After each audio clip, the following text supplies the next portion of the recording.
Hello, Laura. How are you? Good. How are you, Dan? It's our second talk on IR35. Our first one we did last week was towards workers. This one is much more geared towards care providers and to answer any sort of questions. So, Laura, just for those people that weren't around last week, can you just introduce yourself and what you do? Yeah.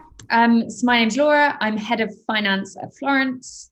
I've worked here for 2 years, but I qualified as a chartered accountant at KPMG. Fantastic. And so, IR35 was meant to go live last year and got postponed. So I think in general, people have a much higher understanding than they maybe did last year. But just for those people that are maybe a bit unsure, could you just explain what IR35 is and why it's relevant to care providers, please? Yeah, so IR35 is some pretty complex tax legislation designed by the government. So essentially what it does is it looks at contractors, in particular those working via a limited company, and the roles and duties they are performing. So when they think that they are acting in a similar way to permanent employees, then it says that they should be taxed in the same way as an employee. Okay, so it's specifically about contractors. So is that all agency workers? So it is contractors who are working and being paid via a limited company. So some agency workers could be being paid via PAYE, and this means it doesn't affect them. But it could equally be a contractor you have working for you in your care home, in your finance team, for example. They could be a contractor. Would you need to look at that as well? Yeah. So yeah, I mean, as a finance professional, like if I went and contracted, that would need to be looked at as well. Okay, great. And some people think it's a public sector only thing, but it's, if I'm right in saying, it's now moving to the private sector. Why are we talking about it at this point? So it came into the public sector in the way that it is now in 2007, and now it's moving across to the private sector. So it will be live in the private sector in April 2021. So quite soon. Okay. So for many of our listeners who are maybe running small care groups, one home or a small number of homes, and haven't had a huge amount of time or resources to look at this, can you just give me some practical guidance on, what I need to do over the next few weeks or months? So I think the first thing is when you're talking about a small provider, they need to work out whether they meet the medium. So basically, there's an exception for small companies, and they need to work out if they meet that exception. When we looked at it, often when there are care home groups, either because of their balance sheet or the number of employees they had, they were often actually assessed as medium or large size company. So my first step would be to check that. Okay, Um, before we just go on, can you just explain, because that you just use a lot of complex jargon there, Laura. So can you just talk about what you mean by a small company? What does that mean? So you're a small company if you meet two or more of the following. So your turnover is 10.2 million or less. Your balance sheet total is 5.1 million or less. I'm going to catch myself out here. Or you have 50 employees or less. Okay. But you can find all of that stuff on HMRC's website. And yeah, if you're not sure on any of this, I would always say to seek professional advice around IR35, because it's a complicated thing. So just to be clear, turnover is basically your fees you're collecting from your residents or from the council. Is that how you define Your income. turnover? Yeah. Balance sheet. What does that mean? So it's your net assets Okay, what on does your that mean? balance sheet. So like if you had a big property or you had lots of cash in the bank. Okay, so if you're a care home provider and you own the care home, and you're also making some profits, then there is a good chance you might be over the small threshold. Yeah, and it's often the 50 employees. So it could be one or the other. It could be that you're part of a big group, or it could be that you have a big property. Okay. I think the other thing to note is I haven't actually heard that this year, but last year we did have some groups talking about setting up other smaller companies so that they could be exempt as a small company. I think HMRC made that pretty clear that that is tax avoidance. Like you Okay. can't just set up extra entities to like make yourself smaller. So Right. So if you've got 10, if you're a care home group and you've got 10 sites, You can't just set up 10 separate companies and say we're 10 separate small companies, because HMRC would look at that as effectively one group. Is that right? Yeah. As I say, with this type of stuff, if you're not sure, get professional advice, because it is complicated. And yeah, it certainly is. And if you find it complicated, I'm sure lots of other people will. You know, you are a chartered accountant. So let's say that I'm not a small provider. I'm not a small provider, and I'm therefore exempt.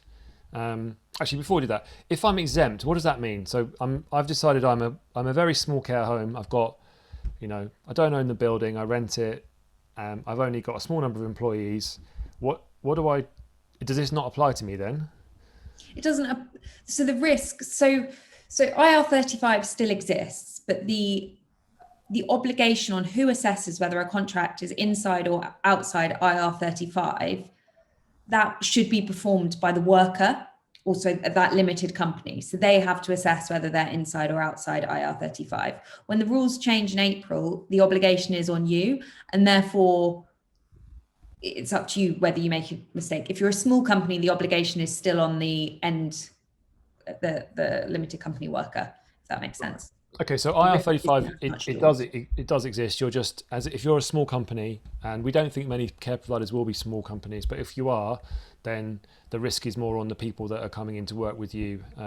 But I think you said before we spoke that you think the government in the future will extend the rules to the small companies as well, right? I would assume so. It seems, they started in the public sector. They've now brought it to the private sector, medium and large companies. And the likelihood is that they'll bring it down to small companies as well. I think the reality is that they know that a huge amount of people have been avoiding national insurance, and that they do need to change the way that this works. And by putting the end obligation on the paying party, it does seem an effective way of making sure people pay the right tax. Got it. So now let's say we're a medium or large provider. What do I need to do as a medium or large provider post April the 6th? So it's your responsibility to determine whether IR35 rules apply to your engagements. So to do this, you need to find out whether your workers, people coming into your homes, are working via limited companies. So you need to do an assessment of your workforce, and you also need to make sure that you have processes in place so that new workers that come in, that you're picking those up as well and assessing them. It's your job to determine whether the worker is inside or outside of IR35. And then you need to give the worker basically an assessment that tells them whether they're inside or outside IR35, and then make sure that the correct tax deductions are made. Okay, so just to clarify, if you're a care home provider, you're medium or large, and someone's coming in to work for you and they are a contractor, whether that's contracting with you directly or via an agency, you need, as a care provider, to make an assessment as to whether or not their job or the role they're performing is inside or outside IR35. Is that correct? Yeah. And what does inside and outside IR35 mean? So inside means you're assessed as acting like an employee rather than acting as an independent business. And that means your tax must be deducted at source. If you're judged as outside, then you are an independent business. You can be paid via your limited company, and it's your responsibility to take care of the tax deductions. Got it. So most of our listeners are either in the care home sector or learning disability sector, social care in general. Do you think many, obviously you can't give advice here, but do you think many people would be deemed to be outside of IR35, nurses, carers, support workers? No, and we've seen this in when it was in the public sector. So the NHS pretty much judged everyone is inside IR35 for various reasons. And the typical one is because they are normally under the supervision, direction and control of where they're working. It's very difficult to say that, a worker that's coming in on a temporary contract is, not under the control of the care home, if that makes sense. Okay. So you'd have to be truly independent to be deemed to be outside IR35. And we think most social care roles would probably be inside, but people need to get their own assessments. Is it possible just to make a just to assess every just say all of our roles are inside or outside 35, or do you need to be specific about it? So HMRC hasn't made it easy for people. So they have said that you cannot make blanket assessments. So if you make a blanket assessment and you just say the whole workforce is inside, then that would be deemed to not be taking appropriate care. So yeah, you do have to be careful and make sure that you are looking at, if the engagements are different, that you are looking at them as different engagements, and if the work that's being done is different, or if the contractual terms are different, which is why, you know, if you're a small provider and like you don't have the knowledge in-house, then I would get external help with that, because you need to be careful. Fine. And what happens if you are, let's say I'm a contractor and I work for Laura Care Home, and I decide, and you tell me that I'm inside IR35, but I say, no, I'm not, I'm outside. What happens then? So if the worker goes to the care home and says, you've said I'm inside IR35 and I don't Yeah. think I am. As a worker, can I dispute it, or? Yes, you can dispute it. So you can dispute it, and then you have to provide a rationale, and then there's processes in place for the dispute process. There have been court cases around it. And that's probably one of the reasons I say that I do think most nurses, etc., are going to be inside IR35, because there have been cases against saying that, you know, you've put me inside IR35 and I shouldn't, I'm a nurse, and I don't think any cases have won to date. So okay, that's, but it sounds quite complicated. yeah. Okay, so all right. So I'm a care home then. So what are my post April the 6th? What are my options?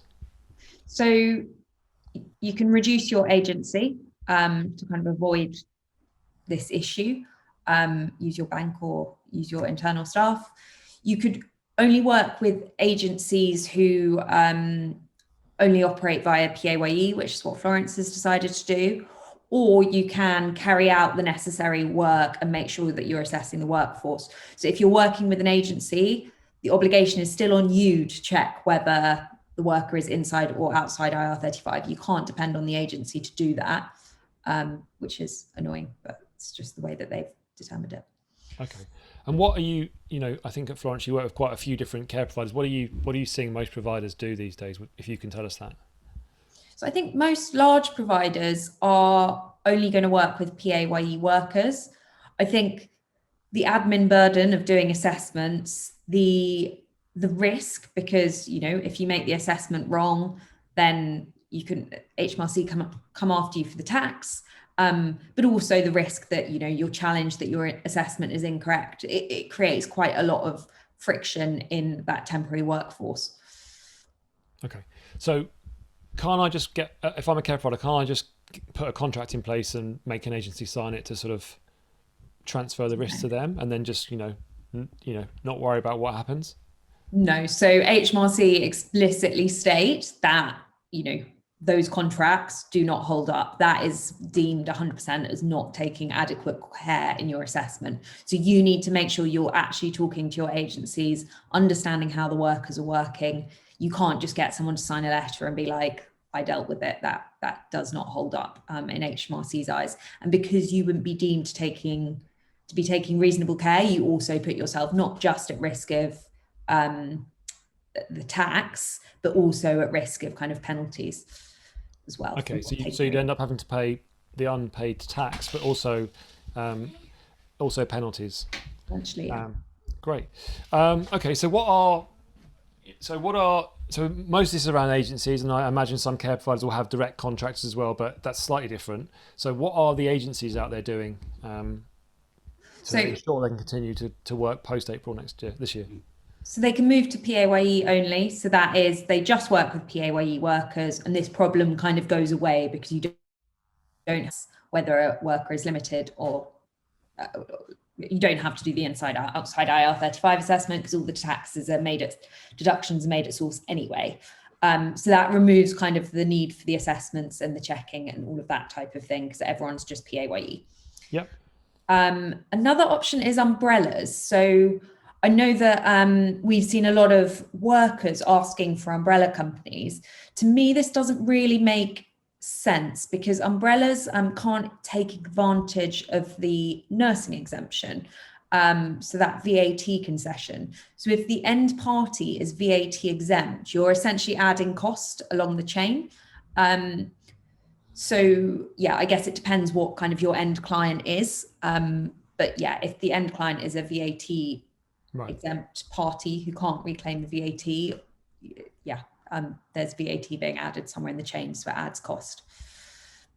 Okay, so umbrella companies, if you're a care provider and someone says we use umbrella companies, is that necessarily a bad thing?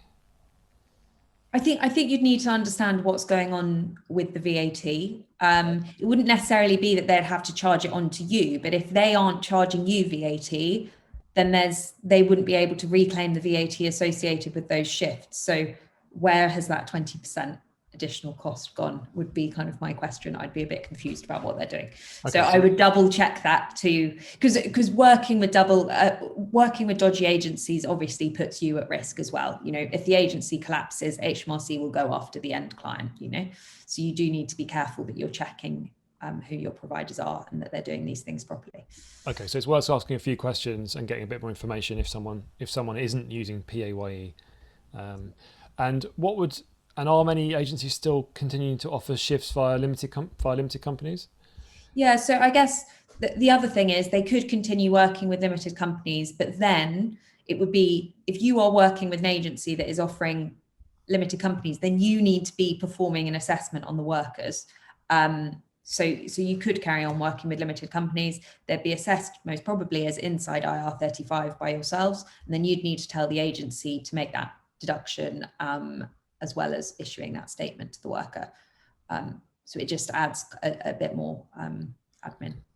For those of you that are listening live right now, welcome everyone. If you have any questions, then there's a Q&A box, or you can put them in the chat. I'm happy to ask Laura any questions you have. So I mean, maybe just give us a 30-second summary, Laura, of what you've just said, starting from the beginning. What, the whole talk? The whole talk. So IR35 is coming in April for the private sector. That means that care homes just need to be careful that if they are continuing to work with limited companies, they are performing proper assessments of how those workers are working and whether they're inside or outside IR35.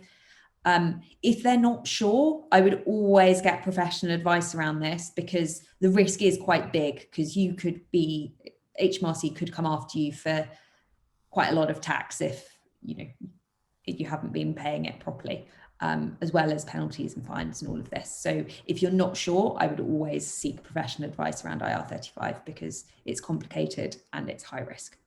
Fair enough. And as a care provider, so who uses an agency, obviously most care providers will try not to, but where they need to, how will the engagement change, or how will the process change, and do you think there'll be any sort of cost changes to consider?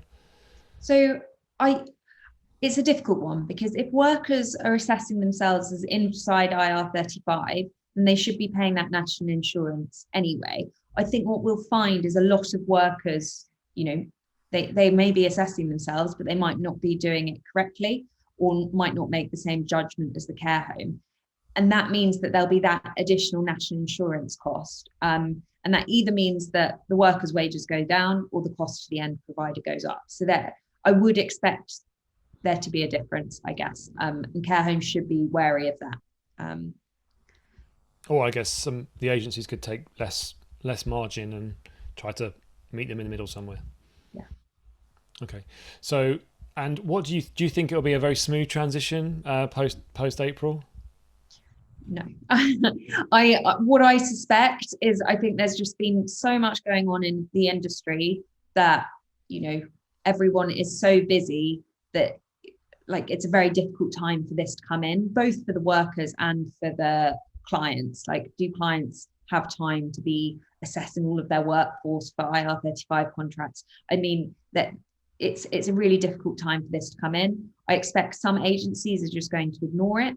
And then there will be repercussions further down the line, is what I kind of expect to happen. Because there are a lot of very small agencies as well out there. It looks like all of the big ones, are taking this quite seriously, but there are some small agencies who may push this slightly further down the line.